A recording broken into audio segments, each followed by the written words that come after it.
Halo guys, saya Renardi Tanoto. Saya Laura Tesalonika. Kami dari Kelompok 2. Kami ingin mempresentasikan hasil tugas besar kami pada mata kuliah Instrumentasi dan pengendalian sistem hayati yang sangat menarik. Tonton sampai habis ya. Oke, jadi apa sih tugas besar yang akan kami lakukan? Kami akan menanam tanaman pakcoy dengan otomasi pertanian. Yang mana otomasi pertanian ini secara garis besar akan dijelaskan dengan flowchart sebagai berikut. Di mana nantinya kami akan menggunakan sensor yang akan mendeteksi apakah tanah memiliki kelembapan yang basah. Jika tanah memiliki kelembapan di bawah 50, maka nantinya pompa akan menyala dan mengalirkan air. Sedangkan jika tanah basah atau ada di atas 50% kelembapannya, pompa tidak akan menyala. Nah, yang pertama teman-teman ada breadboard, di mana ini merupakan tempat untuk menggabungkan semua komponen-komponen yang diperlukan. Nah, selanjutnya ada microcontroller Wemos D1 Mini, yang mana alat ini dapat membaca hasil sensor dan juga dapat menghubungkannya ke internet. Oke, next ada juga motor driver yang dapat mengatur pompa dan juga mengatur motor. Selanjutnya adalah alat sensor yang dapat membaca sensor temperatur tanah. Dan ini adalah sensor yang dapat membaca kelembapan tanah. Untuk menghubungkan semua komponen tersebut, maka dibutuhkan kabel. Kabel ini dinamakan kabel jumper, di mana kabel jumper ini memiliki dua kepala yang berbeda. Di satu sisi atau kepala dinamakan kepala female karena tidak memiliki sambungan di ujungnya. Sedangkan di satu sisinya lagi dinamakan male karena apa? Karena memiliki sambungan di ujungnya. Berikutnya adalah sensor yang dapat membaca suhu atau temperatur udara. Selanjutnya, untuk dapat mengalirkan air diperlukan suatu pompa. Nah, berikut adalah pompa yang kami gunakan. Untuk menghubungkan semua komponen tersebut pada listrik, maka dibutuhkan adaptor listrik DC 5V. Dan untuk menghubungkan adaptor pada breadboard, maka dibutuhkan jack listrik. Jadi, ini semua adalah komponen yang diperlukan. Jadi, ayo, mari kita susun bersama-sama. Untuk perancang hardware yang harus kita lakukan adalah menyiapkan breadboard. Selanjutnya kita akan memasangkan microcontroller Wemos D1 Mini pada breadboard. Selanjutnya kita juga akan memasangkan motor driver pada D6 dan G pada Wemos. Kemudian kita akan menyambungkan berbagai titik pada breadboard menggunakan kabel jumper. Selanjutnya akan dipasangkan juga sensor DHT11 yang merupakan sensor kelembapan udara dan temperatur udara pada D1 dan juga D2 pada Wemos. Selanjutnya dilanjutkan dengan pemasangan sensor kelembapan tanah pada Wemos 3,3 volt dan juga G pada breadboard seperti yang telah dilakukan pada video berikut. Kemudian, kita akan memasangkan pompa yang dapat mengalirkan air pada breadboard dengan bantuan kabel jumper. Selanjutnya, kita akan memasangkan adaptor listrik DC 5V dengan jack listrik DC pada breadboard. Selanjutnya adalah arsitektur sistem. Pertama, tanaman pakcoy yang sudah ditanam pada semua media tanam diotomasi dengan memasangkan berbagai sensor otomasi, yaitu temperatur udara, kelembaban tanah, dan kelembaban udara. Nilai ketika sensor kelembaban tanah menunjukkan nilai di bawah 50, kemudian pompa akan otomatis menyala untuk menyiram tanaman. Tiga sensor tersebut terhubung pada sebuah MQTT yang disupport dengan menggunakan power supply 5 volt.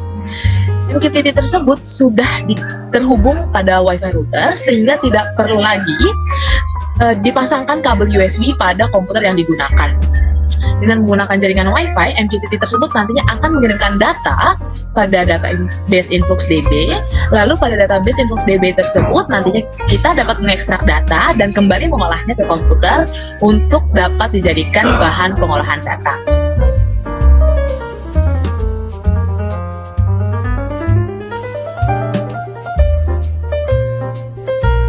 Selanjutnya adalah pemrograman pada Arduino.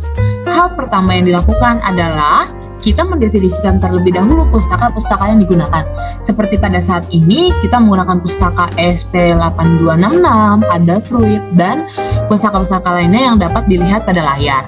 Selanjutnya adalah kita mendefinisikan konstanta-konstanta yang digunakan agar kita tidak mendefinisikannya berkali-kali. Seperti pada halnya saat ini, kita mendefinisikan nomor kelompok di mana pada saat ini kami adalah dari kelompok 2, WiFi yang digunakan dengan username hostsim, passwordnya admin123, dan konstanta-konstanta lainnya berupa MQTT server, MQTT port, MQTT user, dan MQTT password. Selanjutnya kita memasukkan topik MQTT, di mana pada saat ini kami memasukkan data ke dalam BE4107 pada folder data dan pada folder kelompok 2. Selanjutnya setelah itu semua dilakukan, saatnya kita melakukan inisialisasi fungsi.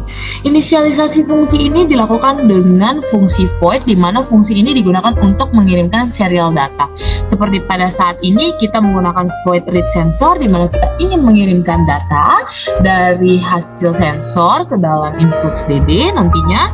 Lalu kita melakukan print sensor atau menampilkan hasilnya, callback untuk memanggil fungsi yang sudah dibuat sebelumnya, dan reconnect untuk menyambungkan lagi MQTT ketika WiFi tidak tersambung. Selanjutnya kita melakukan alokasi pin, di mana alokasi pin ini dilakukan untuk SM pin, di mana SM pin pada breadboard diletakkan pada A0, DHT pin pada D1, begitupun yang lainnya dapat dilihat pada layar. Selanjutnya kita melakukan definisi variabel penyimpanan data, di mana SM value digunakan untuk menentukan nilai dari SM atau soil moisture, AM untuk air moisture, dan AT untuk air temperature, dan ketiganya dalam bentuk integer. Adapun untuk pompa dibuat dalam bentuk boolean.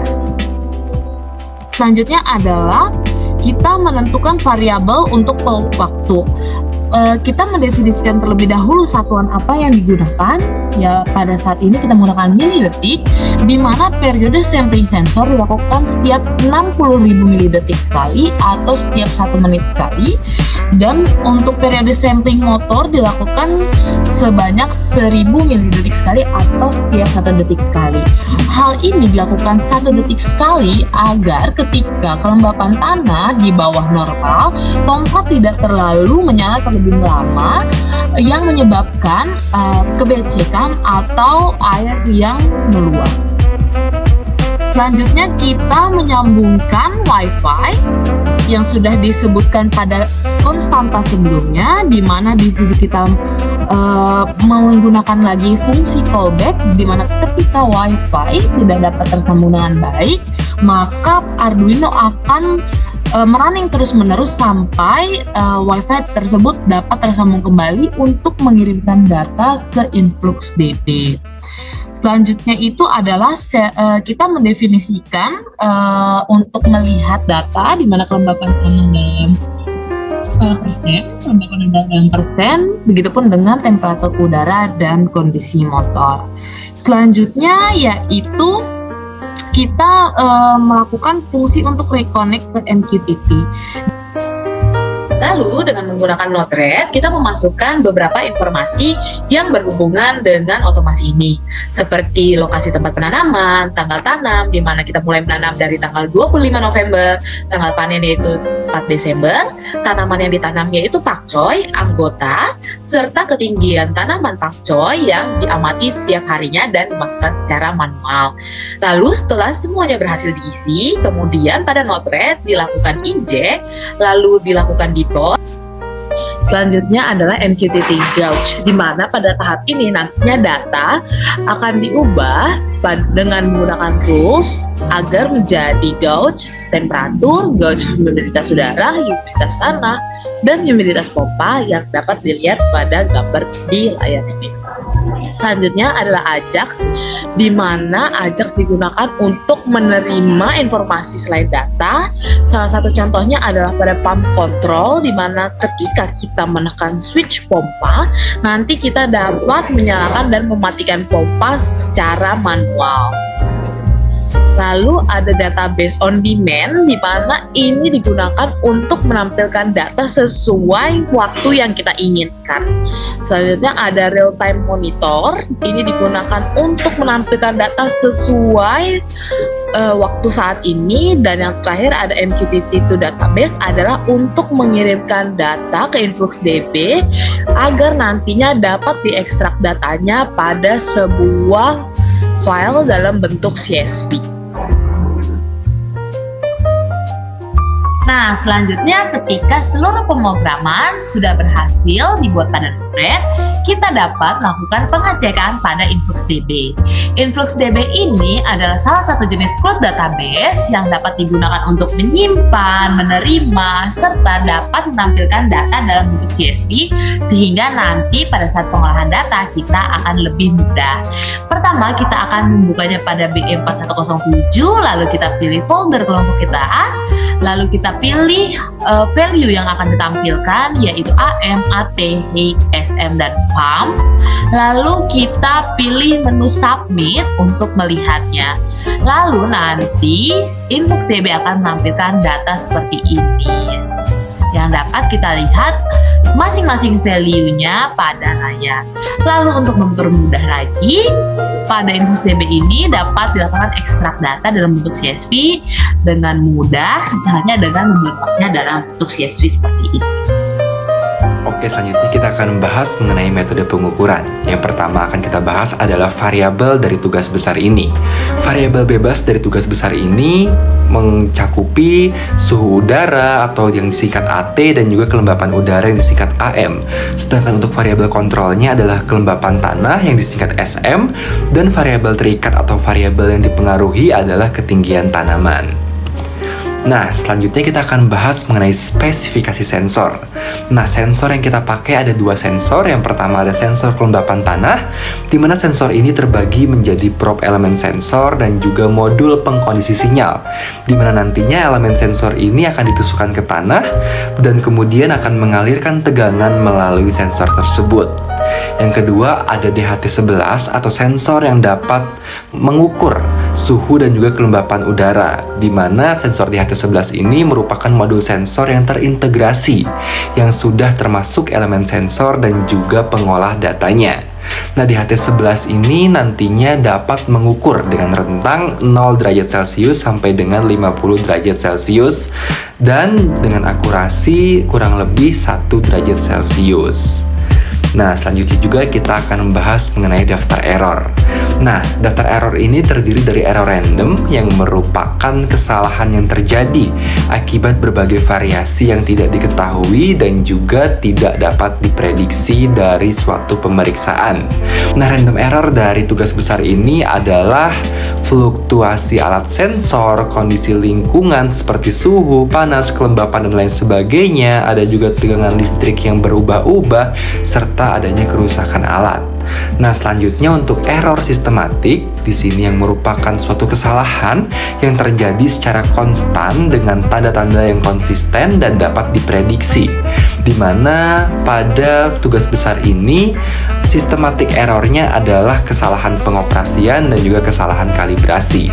Nah, oleh karena itu, usaha yang dapat dilakukan untuk meningkatkan kualitas pengukuran ini adalah dengan melakukan pengecekan dari alat dan sambungan yang digunakan, apakah masih baik ataupun tidak kondisinya secara berkala, dan juga melakukan kalibrasi sensor secara berkala. Nah, selanjutnya di sini juga kita akan membahas mengenai media tanam. Media apa sih yang digunakan pada tugas besar ini? Nah, untuk media tanam yang kita pakai adalah tanah. Selanjutnya, lokasi penelitian ataupun lokasi tugas besar ini berlokasi di Jalan Buto nomor 12, Kebun Pisang, Sungur, Bandung, yang merupakan kediaman saya sendiri. Nah, selanjutnya untuk sumber cahaya dari penelitian ataupun tugas besar ini menggunakan cahaya matahari selama 12 jam di dalam ruangan, sehingga tidak langsung terkena cahaya matahari secara langsung, akan tetapi terhalang oleh jendela. Nah, selanjutnya kita akan membahas mengenai model pertumbuhan. Nah, model pertumbuhan yang akan kita pakai adalah menggunakan persamaan nonlinier.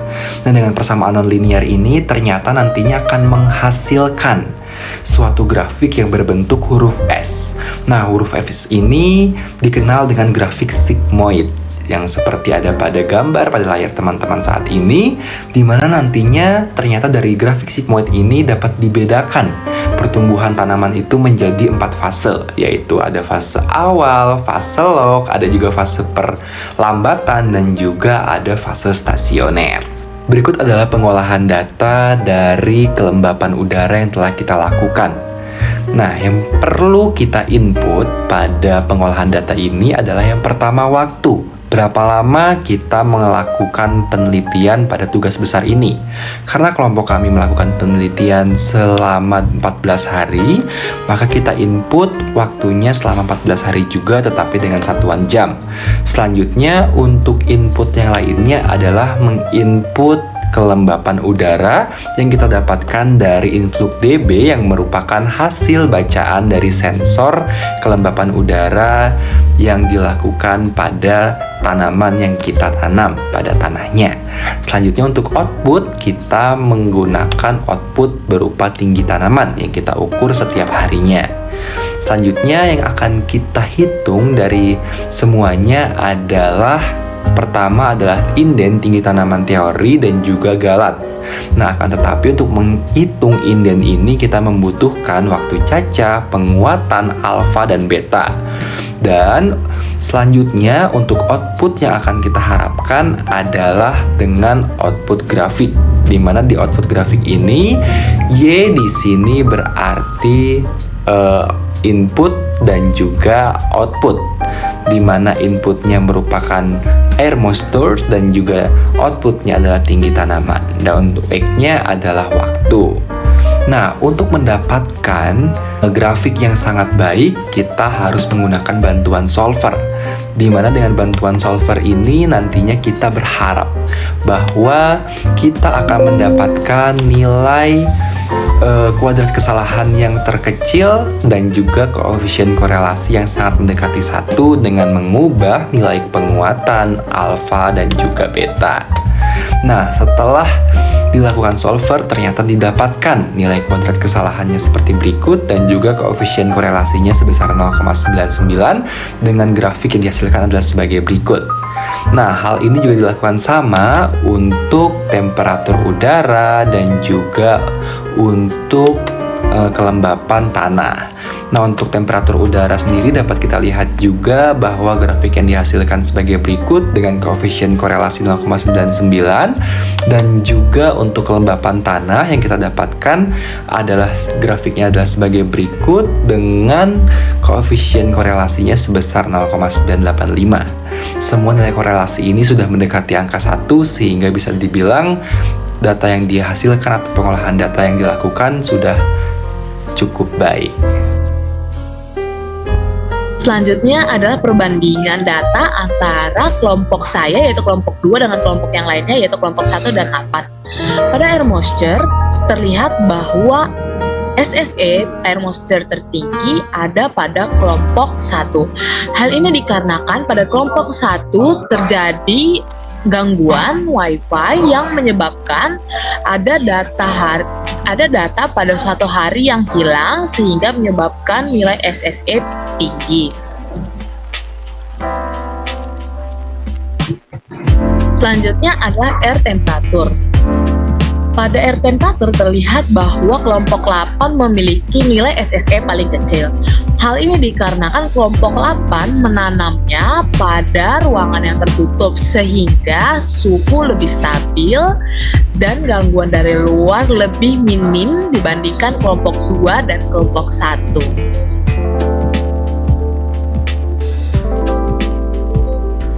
Selanjutnya yang terakhir adalah soil moisture. Dapat dilihat kelompok 1 tetap memiliki nilai SSE yang paling tinggi. Hal ini dikarenakan kelompok 1 mungkin kurang teliti dalam melakukan kalibrasi. Begitupun untuk kelompok 8 terdapat data pencilan di mana grafik menjulang ke bawah. Hal ini dikarenakan air yang sempat tidak terisi dan habis serta belum terlihat dalam satu hari. Hal inilah yang membuat tanaman tidak tersiram dalam waktu satu hari sehingga tanah pada tanaman kering.